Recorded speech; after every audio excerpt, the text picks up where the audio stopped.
সহকর্মীদের শ্রদ্ধায় সিক্ত হলেন উপদেষ্টা হাসান আরিফ। হাইকোর্ট ও সচিবালয় জানাজা বুদ্ধিজীবী কবরস্থানে দাফন সোমবার। বিভিন্ন খাতে তথ্য বিভ্রাটে নীতি নির্ধারকদের ভূমিকাকে দায়ী করলেন অর্থ উপদেষ্টা। জানালেন, মূল্যস্ফীতির সঠিক তথ্য দিচ্ছে অন্তর্বর্তী সরকার। দুর্ঘটনা নয়, গাড়ি চাপায় বুয়েট শিক্ষার্থী মাসুদকে হত্যা করা হয়েছে দাবি সহপাঠীদের। চাপ প্রয়োগে ঘটনা ধামাচাপা দেওয়ার অভিযোগ। গাজীপুরের সড়ক অবরোধ করে শ্রমিকদের বিক্ষোভ, সংঘর্ষ, ভাঙচুর, যৌথ বাহিনীর লাঠিচার্জ, টিয়ার শেল। দেখছিলেন ক্রাউন সিমেন্ট সংবাদ শিরোনাম। অন্তর্বর্তীকালীন সরকারের প্রয়াত উপদেষ্টা এএফ হাসান আরিফ আইন অঙ্গনে সততা ও সাহসের বাতিঘর। মন্তব্য তার দীর্ঘ জীবনের সহকর্মীদের। দেশ এবং মানুষের জন্য আজীবন কাজ করে যাওয়া এই মানুষটির মৃত্যুতে শোক ও শ্রদ্ধা জানিয়েছেন প্রধান বিচারপতি সৈয়দ রেফাত আহমেদ। মুহিবুল্লাহ মুহিবের রিপোর্টে বিস্তারিত। দীর্ঘদিনের কর্মস্থল হাইকোর্ট প্রাঙ্গণে এলেন এফ হাসান আরিফ, কিন্তু নিথর দেহে, যেখানে তিনি কাজ করেছেন প্রায় 6 দশক। একাধারে আইনজীবী, অ্যাটর্নি জেনারেল, এরপর দুইবারের উপদেষ্টা, চালিয়েছেন একাধিক মন্ত্রণালয়। তার দ্বিতীয় জানাজায় অংশ নিতে হাইকোর্ট প্রাঙ্গণে তাই সহকর্মীদের ভিড়। প্রধান বিচারপতি, দেশবরেণ্য আইনজ্ঞ এবং বিভিন্ন রাজনৈতিক দলের সদস্যদের অংশগ্রহণে সেখানে অনুষ্ঠিত হয় দ্বিতীয় জানাজা। তার দায়িত্বের ব্যাপারে তিনি আপোষহীন ছিলেন। বর্তমান সরকারের এই উপদেষ্টা পরিষদের দায়িত্ব পালনের সময়ও তিনি বহুবার আমাদের সাথে কথা বলেছেন এবং সেই কথাতে আমরা দেখেছি যে দেশের জন্য নীরবে নিভৃতে কাজ করার যে মানসিকতা, সেটা তার মধ্যে ছিল। দেশকে নিয়ে তার স্বপ্ন ছিল এবং উনি বলতেন যে অনেকে বলে আমার নাকি বয়স হয়ে গেছে। আমাকে সর্বশেষ কয়েকদিন আগেও তিনি বলেছেন যে দেখো, আমি এখনও রাত 11টা পর্যন্ত সকাল 8টা থেকে কাজ করি, আমি কোনো ক্লান্তি অনুভব করি না। আমি মনে করি দেশের জন্য এটা করা আমার একটা সুবর্ণ সুযোগ এসেছে। তার প্রতিগণ অনেকেই আমাদের হাসান আরিফ সাহেবকে ডাকতেন তার উপদেষ্টা নেওয়ার জন্য। এর চাইতে বড় আর কিছু হতে পারে না। বড় শূন্যতা তৈরি হলো তার বিদায়। আজকে সেই শূন্যতা হয়েছে। আমি তাই কখনো দেখিনি যে আদালতে কোনো বিচারের প্রতি রাগ করছেন। এত নাম করে ব্যক্তিত্ব হওয়া অপসর, এমনকি কোনো আইনজীবী সহকর্মীর সঙ্গে তার কোনো রকম অসুন্দর আচরণ আমরা কখনো দেখিনি। সবসময় ভদ্র নম্র ছিলেন। পরে তার মরদেহ নিয়ে যাওয়া হয় দীর্ঘদিনের কর্মস্থল সচিবালয়ে। সেখানে তৃতীয় জানাজায় অংশ নেন বিভিন্ন মন্ত্রণালয়ের উপদেষ্টা ও সিনিয়র সচিবেরা। তার পরিবার যেন এই শোক সইতে পারে, সহকর্মীরা যেন আবার নতুন উদ্যমে তার শিখিয়ে দেওয়া কাজগুলোর কথা মনে রেখে তার যে পরিকল্পনাগুলো ছিল সেগুলো বাস্তবায়নে কাজ করতে পারে, সেজন্য দোয়া করবেন। এরপর হাসান আরিফের মরদেহ নিয়ে যাওয়া হয় সম্মিলিত সামরিক হাসপাতালে।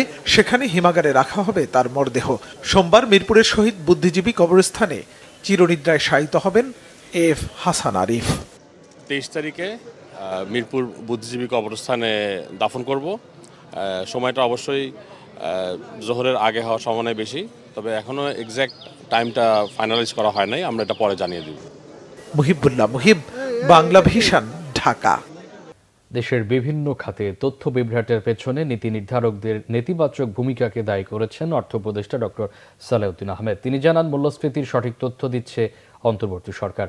অন্য সময় মূল্যস্ফীতি কমিয়ে 8-9% দেখানো হতো। রাজধানীর সিডাপ মিলনায়তনে বাংলাদেশ ব্যাংক ও আর্থিক প্রতিষ্ঠানের তথ্যভিত্তিক গবেষণা গ্রন্থ ব্যাংকিং অ্যালমানাকের 6ষ্ঠ সংস্করণের মোড়ক উন্মোচন অনুষ্ঠানে এসব কথা বলেন তিনি। অর্থ উপদেষ্টা জানান, আর্থিক প্রতিষ্ঠান ও পুঁজিবাজার সংস্কারে কাজ চলছে। পুঁজিবাজারের শেয়ারের দরপতনে রেগুলেটরদের দায় আছে বলেন উপদেষ্টা। সামনের দিনগুলোতে অর্থনীতিতে বেশ কিছু চ্যালেঞ্জ তুলে ধরেন অর্থনীতিবিদ হোসেন জিল্লুর রহমান। বলেন, আর্থিক খাতে শৃঙ্খলা ফেরানো, মূল্যস্ফীতি নিয়ন্ত্রণ ও অর্থনীতির চাকা বেগবান করাই বড় চ্যালেঞ্জ। বক্তারা বলেন, সরকার মনে করে সুদের হার বাড়ালেই মূল্যস্ফীতি কমবে, যদিও বেসরকারি উদ্যোক্তারা তা মনে করেন না। বাংলাদেশকে খাদ্যে স্বয়ংসম্পূর্ণ বলা হলেও সরবরাহ ঘাটতি এখনো আছে বলে জানান তারা। বাংলাদেশ সম্পর্কে কিন্তু অনেকেরই কিছুটা ভ্রান্ত ধারণা, কিছু ধোয়াটে ধারণা আছে, আর কিছু কিছু ধারণা ভালো আছে সেটাকেও ধোয়াটে করা হয়ে থাকে। সেটা আমি নাই গেলাম বিস্তৃত যে বাংলাদেশ সময় অনেকে মিসইনফর্ম করে যে এই দেশটা এরকম, এই দেশটা এরকম। অতএব এখানে যে এই যে আমরা তথ্যগুলি পাচ্ছি, এটার মাধ্যমে তারা একটা সম্যক ধারণা পাবে। এমন চেষ্টা করা হয়েছে তথ্যগুলি যেন আপনার সঠিক হয়। এই এই নির্ভুল তথ্য আবার ডিপ্লোকে যারা তথ্যটা দেয়, অতএব তথ্য যারা দেয় এবং তথ্য যারা আপনার কালেক্ট করেন, সংগ্রহ করেন, দুই পক্ষের কিন্তু দায়িত্ব আছে। এখন চেষ্টা করা হচ্ছে যে এটাকে যেন মানে মোটামুটি ইউজফুল করা হয়। বিএনপি চেয়ারপারসনের উপদেষ্টা মোয়াজ্জেম হোসেন আলাল বলেছেন, সংস্কারের অজুহাত দেখিয়ে মানুষকে অধিকার বঞ্চিত করে রাখা অন্তর্বর্তীকালীন সরকারের মোটেই উচিত হবে না। সকালে জাতীয় প্রেস ক্লাবের সামনে লুৎফুজ্জামান বাবর, আব্দুস সালাম পিন্টু এবং নারায়ণগঞ্জের জাকির হোসেন সহ সকল রাজবন্দীর মুক্তির দাবিতে গণতান্ত্রিক পরিষদের বিক্ষোভ সমাবেশে তিনি বলেন, মোটা দাগে সংস্কার তো হওয়া উচিত, রাজনৈতিক মিথ্যা মামলাগুলো প্রত্যাহার করা। আলাল বলেন, গত 15 বছরে প্রশাসনকে দলীয়করণ করা হয়েছে, বিরোধী রাজনৈতিক নেতাকর্মীদের নামে মিথ্যা মামলা দেওয়া হয়েছে। পতিত সরকারের দোষরদের সরানো না হলে অন্তর্বর্তী সরকার কাজ করতে পারবে না। তিনি বলেন, তারা অন্তর্বর্তী সরকারের কাছে ন্যায় বিচার চান। স্বৈরাচারের দোসর পুলিশ কর্মকর্তারা যারা রাজনৈতিক নেতাকর্মী এবং সাধারণ মানুষের উপর অত্যাচার করেছেন তাদের অপসারণের দাবি জানান তিনি। আলাল বলেন, মিথ্যা অজুহাত দিয়ে বিএনপি চেয়ারপারসনকে সাজা দেওয়া হয়েছে, তাকে তার স্বামীর স্মৃতি বিজড়িত বাড়ি থেকে উচ্ছেদ করা হয়েছে, আর জনগণ শেখ হাসিনাকে দেশছাড়া করেছে। সংস্কার নিয়ে জনগণের কোনো মাথা ব্যথা নেই। যে সংস্কারের কথা আপনারা বলছেন, আপনাদের সংস্কার হওয়া উচিত মোটা দাগে এই কাজগুলো করা। আমাদের নামে যে অজস্র মিথ্যা মামলা, অজস্র রাজনৈতিক প্রতিহিংসার মামলা, সেই মামলাগুলোকে তুলে নেওয়ার জন্য আপনারা এখন দাবার কোর্টের মতো দাবার গুটি সাজিয়েছেন। তা আজকের দিনে সংস্কার বা অন্য কোনো অজুহাত দেখিয়ে দিনের পর দিন মানুষকে অধিকার বঞ্চিত রাখার কোনো যুক্তি আপনারা খুঁজে বের করতে পারবেন না। সড়ক দুর্ঘটনায় মৃত্যু নয়, প্রকৌশল বিশ্ববিদ্যালয় বুয়েট শিক্ষার্থী মোহতাসিম মাসুদকে গাড়ি চাপায় হত্যা করা হয়েছে বলে দাবি তার সহপাঠীদের। জড়িতদের সর্বোচ্চ শাস্তি নিশ্চিত সহ 5 দফা দাবি জানিয়েছেন তারা। বিভ্রান্তিমূলক তথ্য ও চাপ প্রয়োগ করে আসল ঘটনা ধামাচাপা দেওয়ার অভিযোগও করেন শিক্ষার্থীরা। শনিবার দুপুরে বুয়েট শহীদ মিনারের সামনে সংবাদ সম্মেলনে তারা এসব কথা বলেন। বিস্তারিত জানাচ্ছেন জিয়া খান। বৃহস্পতিবার রাতে পূর্বাচলে 300 ফিট সড়কে পুলিশের তল্লাশি চৌকিতে প্রাইভেট কারের চাপায় বুয়েট শিক্ষার্থী মোহতাসিম মাসুদের মৃত্যু হয়, আহত হয় 2 শিক্ষার্থী।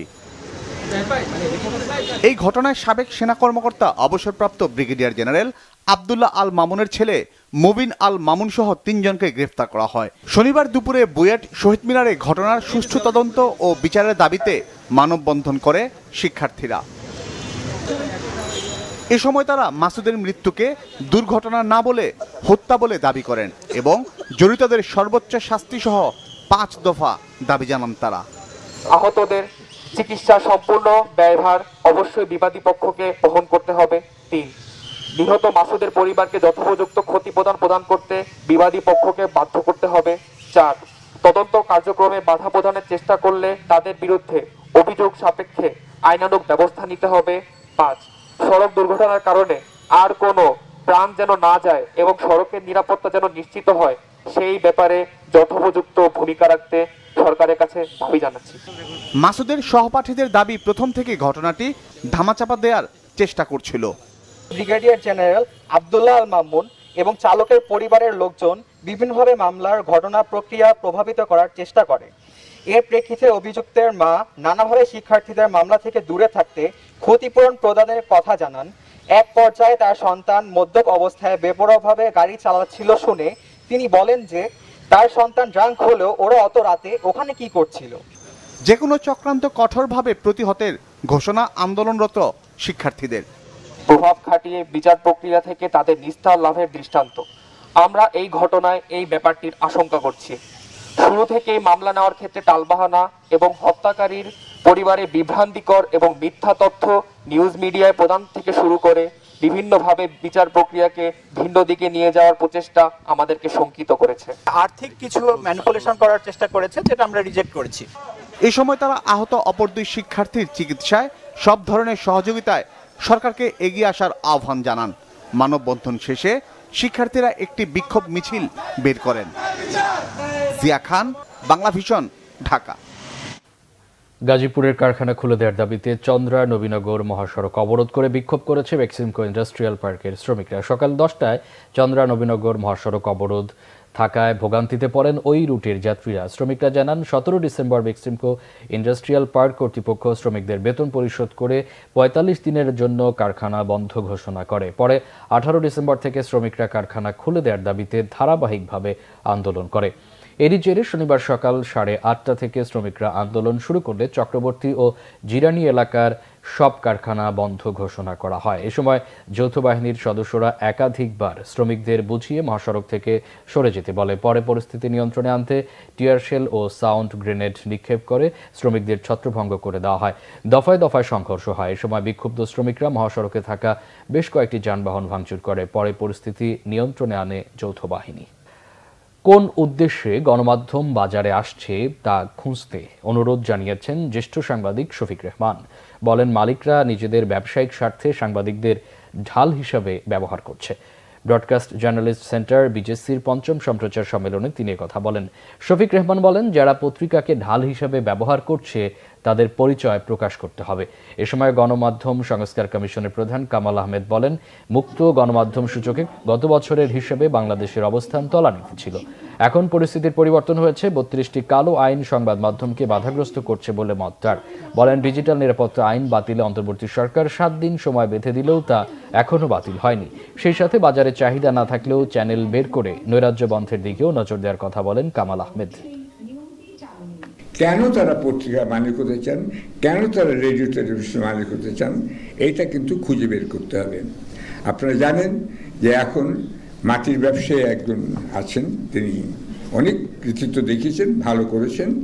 তিনি টেলিভিশনেরও মালিক, পত্রিকারও মালিক, আবার অধিকাংশ মালিকই কিন্তু গার্মেন্টস ফ্যাক্টরির মালিক।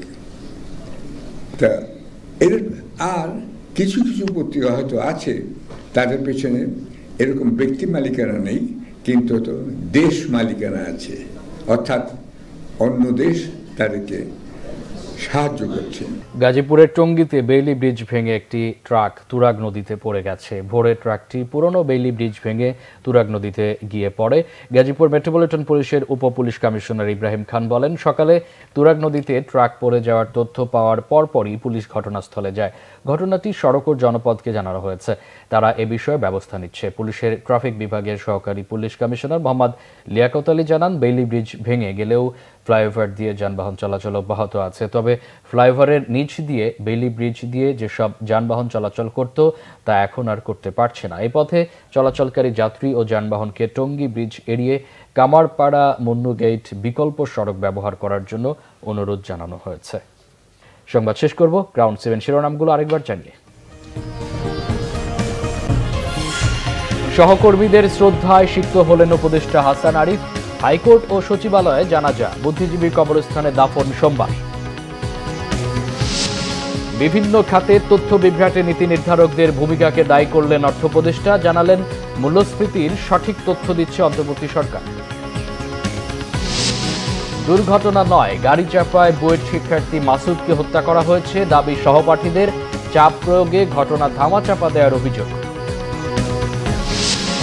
গাজীপুরের সড়ক অবরোধ করে শ্রমিকদের বিক্ষোভ, সংঘর্ষ ভাঙচুর, যৌথ বাহিনীর লাঠিচার্জ, টিয়ার শেল।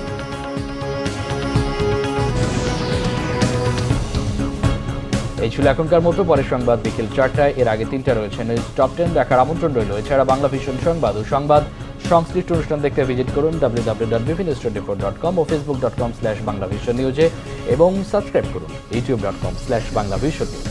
এতক্ষণ সাথে থাকায় অসংখ্য ধন্যবাদ।